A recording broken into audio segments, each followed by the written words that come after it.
So ngayong araw guys ay nagpakulo nga pala ako ng lechong kawali at dinip-fry. At grabe yung resulta. Bumalik nga pala ako dito sa Alphamart para bumili ng lechong kawali. Nagawa ko na nga pala ito kahapon pero gagawin ko ulit. Naghanap nga pala ako dito ng lechong kawali na mapula-pula. Ibig sabihin kasi ng mapula-pula ay fresh. Pag-uwi ko hindi ko na nga pala ito papalamigin kahit sobrang tigas. Nugaso ko nga lang pala at papakuluan. Frozen nga pala ito binili ko kaya sobrang tigas talaga. Parang as in yellow. Marami nga pala nagsasabi sa akin na pakuluan ko yung lechong kawali bago iprito. As in ang daming comment, siguro mga 100 million. At kapag papakuluan daw ay lalagyan ko daw ng seasonings para may panlasa. At dahil sobrang frozen nga pala ito, ay papakulon ko nga pala ito ng mga 1 oras. Para yung loob hindi malamig at maluto. Every 10 minutes nga rin pala binabaligtad ko to para pantay yung luto. Ang oras ko nga pala ng pagbabaligtad dito ay kada tapos ko ng ML.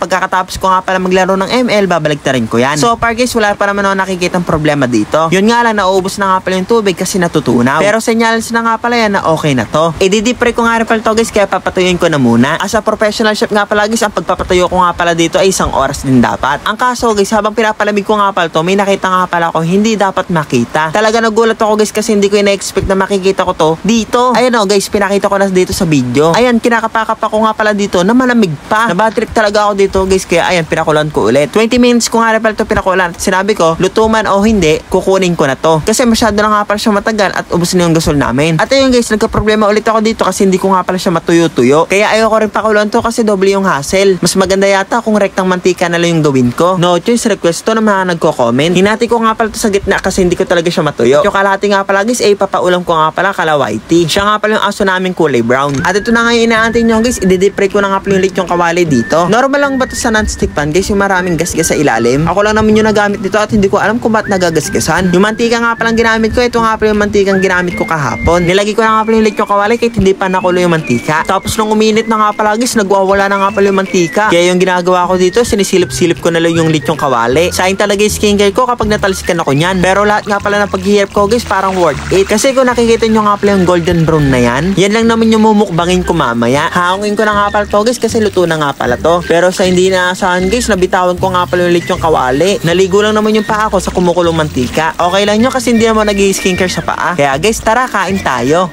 So ayan guys, luto na nga pala yung creepy lechong kawali natin. Sound check tayo. Wala, hindi siya creepy. Yung sinasabi nyo guys, napakuloan dapat. Titignan natin guys kung hindi siya makunat.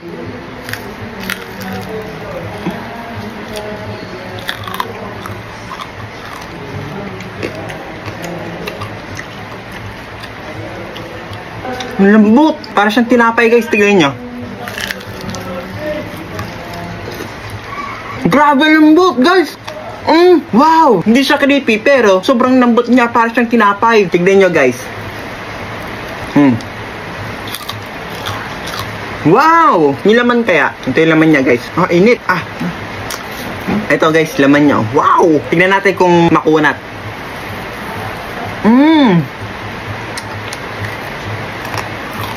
Wow! Sarap guys! Parang burger. Masarap to kapag may kanin. So ayan guys, try natin na may kanin. Ngayon guys, naniniwala na ako sa mga nagko-comment sa akin. Yung mga sinasabi nyo, susundin ko kasi alam nyo pa rin yung mga gagawin ko kasi akala ko professional chef na ako. Pero to guys, tignan nyo. Wow! Sobrang lambot niya. Yan, tignan nyo guys. Wow! Lambot ng taba niya guys, hindi siya makunat.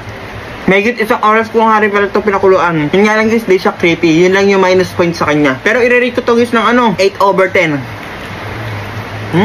Grabe, ang sarap. The best to, the best. Kaya pala panay comment sa akin, dapat pinakulan ko muna. Kasi guys, ginagawa ko lagi dito, kapag nagluluto ako ng pork chop, diretsong luto. Masarap naman, malambot. Kaya akala ko, ganun din yung pagluluto ng lechong kawali. Pero ngayon guys, alam ko na, grabe, makikinig na talaga ako sa inyo. Kaya ayan guys, grabe oh. Wow! Ayan guys, ubus ko na nga pala yung kanin. Hindi ko na nga pala ito ubusin guys kasi kakalechong kawali ko lang kahapon. Nasakit pa nga yung bato ko hanggang ngayon, kaya hinihinay muna ako sa ganito. Sarap.